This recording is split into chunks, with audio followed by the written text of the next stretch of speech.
அனைவருக்கும் அன்பு வணக்கம். மீண்டும் ஒரு கதை நேரத்தில் உங்களை சந்திப்பது மிக்க மகிழ்ச்சி நண்பர்களே. இந்த வாரம் எழுத்தாளர் ஆதவன் அவர்கள் எழுதிய முதலில் இரவு வரும் அப்படின்ற ஒரு சிறுகதையை நம்ம பார்க்க போறோம். அற்புதமான சிறுகதை இது. அதனால தான் அந்த உலக புகழ்பெற்ற சிறுகதை வரிசையில் இதை நான் கொண்டு வந்திருக்கேன். பட் அதுக்கு முன்னாடி கடந்த வாரம் நாம பார்த்த ஜெயந்தன் அவர்களது சிறுகதை, அதை பத்தின என்னுடைய கருத்தை கொஞ்சம் சுருக்கமா ஷேர் பண்ணிக்கலாம் அப்படின்னு. மனித மனங்கள், அதனுடைய நுட்பங்கள், குறிப்பா இந்த விளிம்பு நிலை மக்களுடைய வாழ்க்கை. பொதுவாகவே இந்த ஏழை எளிய மக்கள் இவங்களை பற்றிலாம் நமக்கு ஒரு பெரிய அபிப்பிராயம் கிடையாது. இன்னும் சொல்ல போனால் ஐய அவங்களுக்கு இந்த கல்ச்சர் அப்படின்றதே தெரியாது, இப்படித்தான் ஒரு பெரிய குற்றச்சாட்டை நம்ம சொல்லுகின்றோம். அதற்கு ஒரு காரணம் என்னன்னா, அவர்கள் அந்த சண்டை போடும்போது பேசுகின்ற வார்த்தைகள்.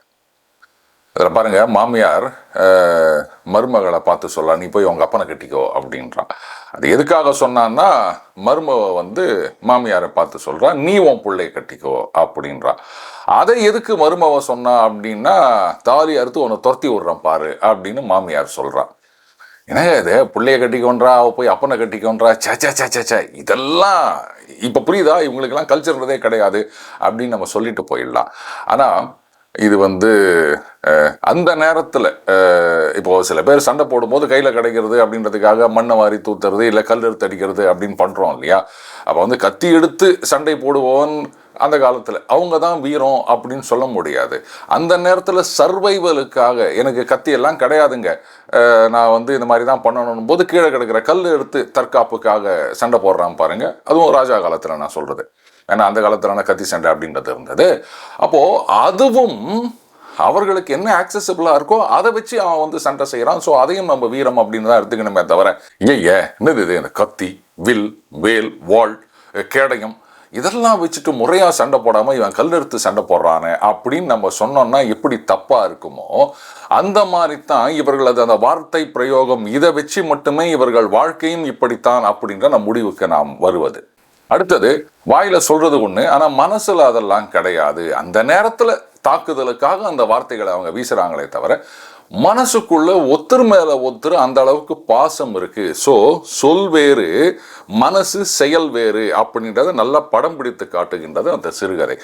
அதனாலதான் பாருங்க, இவன் வேலைக்கு போறான் அப்படின்ன உடனே மாமியார் சொல்றா, உனக்கு வெந்நீர் வச்சு கொடு, ஊத காத்தா இருக்குது, பஸ்தனில் குளிக்க வேணாம் அப்படின்னு.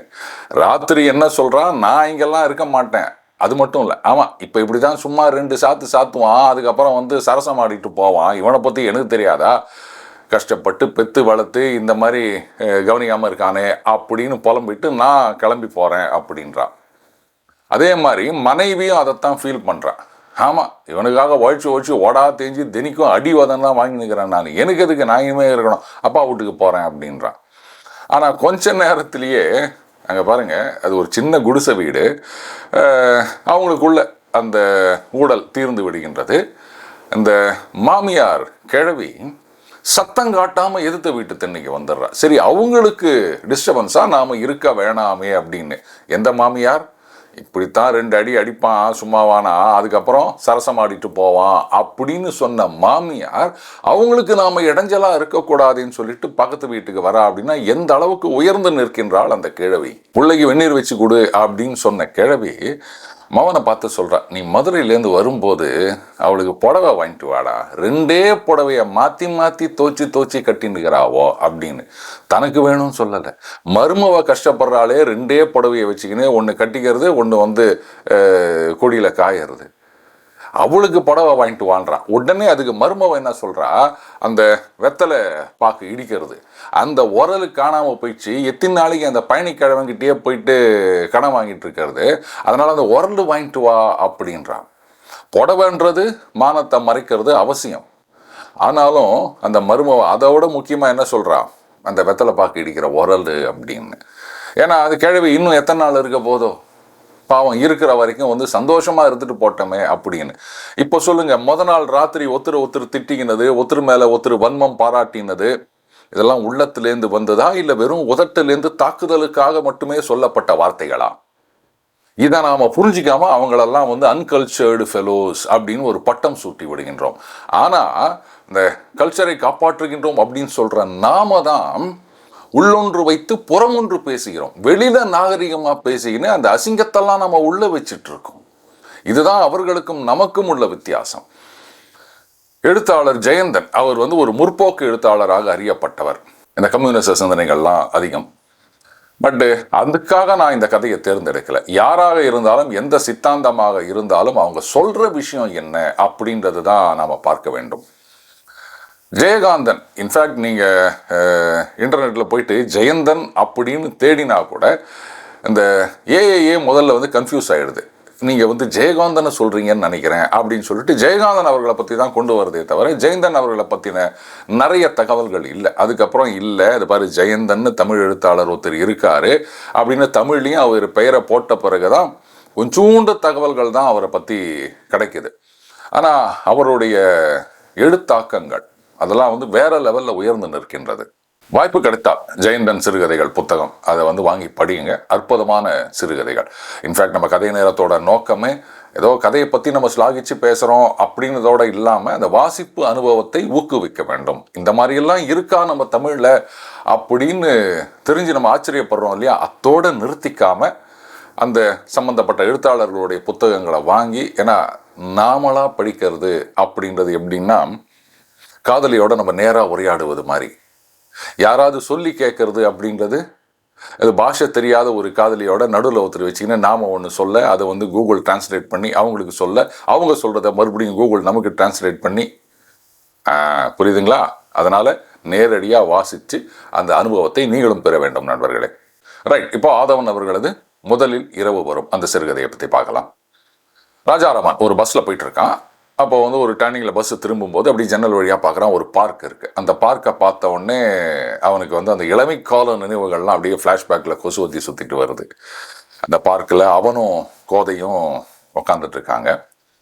அப்போ ஒரே சீரியஸாக சிந்தனையில் இருக்கின்ற ராஜாராமன் கோதை கிட்ட சொல்கிறான், எனக்கு பெரிய பிரச்சனையே எங்கள் அப்பா தான், அவர் சரியான ராட்சசன் அப்படின்ன உடனே கோதை சிரிக்கிறான். அப்படியே கன்னத்தில் குழிவிழ சிரிக்கின்றாள் அப்படின்றார்.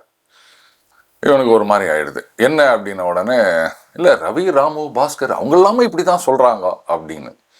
சரி, இதில் முக்கியமான ஒரு விஷயத்தை கவனிக்கணும். அதாவது அவளுக்கு வந்து இது மாதிரி இத்தனை நண்பர்கள் இருக்கின்றார்கள், அவங்களெல்லாமும் வந்து அவகிட்ட தங்கள் மனதை திறந்து சொல்கின்றார்கள் அப்படின்ற மாதிரியான ஒரு சீன் கிரியேட் பண்ணுறியா அப்படின்னு ராஜாராமனுக்கு கொஞ்சம் அப்படி சுருக்குன்னு ஆகுது. பட் இருந்தாலும் அந்த நேரத்தில் அவனுக்கு அது தேவையாக இருந்தது. அவன் சொல்கிறான், அப்படின்னா அவங்க அப்பாலாம் குடிப்பாங்களா அப்படின்றான். கோதை சொல்றா, இந்த காலத்துல யாரு தான் குடிக்கல அப்படின்னு. இதெல்லாம் வந்து பல வருஷங்களுக்கு முன்னாடி எழுதப்பட்ட கதை. அப்பவே அங்க சொல்றாங்க இந்த காலத்துல யாரு தான் குடிக்கல அப்படின்னு. அண்டு இவர் வந்து டெல்லி வாழ் தமிழர், அதனால அந்த ஒரு கலாச்சாரம்னு சொல்லதா இது அப்படிதானே சொல்லின்னு இருக்கிறாங்க. அங்க அது முன்னாடியே வந்துட்டு இருக்கும். தமிழகத்துல வந்து அதுக்கப்புறம் தான் வந்தது அப்படின்னு நினைக்கிறேன். இல்லை அவங்கெல்லாம் வந்து அவங்க அம்மாவை அடிப்பாங்களா அப்படின்னு கேட்குறான் ராஜாராமன். அதுக்கு கோதை சொல்கிறா, இதை வேறு ஏதோ கொஞ்சம் சகஜமாக ஃபீல் பண்ணுற நேரத்தில் அவங்க என்கிட்ட மனசை திறந்து பல விஷயத்த சொல்லியிருப்பாங்க, அதெல்லாம் நான் மற்றவங்களோட ஷேர் பண்ணிக்க முடியாது அப்படின்ன உடனே இவனுக்கு கொஞ்சம் கோபமாக வருது. சகஜமாக இருக்கிற நேரத்தில் அப்படின்னா அவளுக்கு சிரிப்பு வருது. அப்படின்னு ஒரு பட்டுன்னு ஒரு அடி கொடுத்துட்டு, நம்ம கூட நம்ம அப்பாவோட சில நேரங்களில் இப்படி சகஜமாக ஃபீல் பண்ணுறது இல்லையா அப்படின்னும் போது ராஜாராமன் சொல்கிறான், இல்லை எங்கள் அப்பாவோடலாம் நான் அந்த மாதிரி ஃபீல் பண்ணதே கிடையாது. அவர் வந்து தன்னை யாரும் நேசிக்கக்கூடாது, யாராவது நேசித்து அன்பு காட்டினாங்கன்னா அது வந்து தன்னுடைய லெவல்லேருந்து கீழே இறங்கிடுற மாதிரி அப்படிலாம் அவர் நினச்சிருந்தார் போல இருக்கு. அதனால் யாரையுமே அவர் நெருங்க விட மாட்டார், இப்படிப்பட்ட அப்பா தான். அப்புறம் அப்படியே அவங்க கூட கொஞ்சம் நேரம் பேசிகிட்டு இருக்காங்க. ரைட், இப்போ மறுபடியும் நனவுலகத்துக்கு வந்து விடுகின்றான் ராஜாராமன். உடனே இது காதல் தோல்வியா அவளை நினச்சானா இப்படி கூட வச்சுக்கலாம், இது மிகப்பெரிய தோல்வி அப்படின்னு. ஏன்னா அதே கோதையத்தான் ராஜாராமன் திருமணம் செய்து கொண்டார். இப்போ பஸ்ஸை விட்டு இறங்கி நேராக வீட்டுக்கு வரான். வரும்போது அவனுடைய குழந்தை உஷா ஒரு 5 வயசு இருக்கும். அப்பாஜி அப்படின்னு ஓடி வருது. அது என்ன அப்பாஜி அப்படின்னா, இதான் இந்த டெல்லியில் இருக்க குழந்தைகள் ஆர் பிற மாநிலங்கள் பிற நாடுகளில் இருக்க குழந்தைகளுக்கு இருந்த ஒரு கன்ஃபியூஷன். வீட்டில் வந்து நம்ம தாய்மொழியை பேசணும் அப்படின்னு சொல்லுவோம். அதுக்கப்புறம் வெளியில் வந்து அந்த வேற்றுமொழி அதையும் நம்ம காது கொடுத்து கேட்க வேண்டியிருக்கும். அதுவும் குழந்தைகள் கன்ஃபியூஸ் ஆயிரும். நாம் வந்து அப்பா அப்படின்னு சொல்லுவோம், அவங்கெல்லாம் பிதாஜி வந்துட்டாரா அப்படின்வாங்க. ஸோ இது ரெண்டுத்தையும் போட்டு மிக்ஸ் பண்ணி அப்பாஜி ஆயிடுச்சு. இது உடனே ராயர் அப்பாஜி மாதிரி யாரெல்லாம் நினைக்காதீங்க. இந்த ஓடி வந்து அந்த குழந்தை கட்டின்னு சொல்றது, இன்னைக்கு வந்து அந்த இங்கிலீஷ் டிக்டேஷன் அதில் நான் எல்லாம் கரெக்டு அப்படின்னு, அப்படியா கொண்டா அப்படின்றார் அப்பா. உடனே குழந்தை வந்து அதை எடுத்துன்னு வந்து காமிக்குது.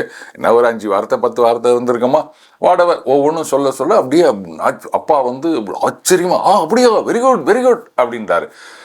குழந்தைகள் எதிர்பார்ப்பது இதுதான். சின்ன விஷயமா இருந்தாலும் அந்த ஒரு பாராட்டு அப்படின்னு. அவங்களுடைய உலகமே தனி.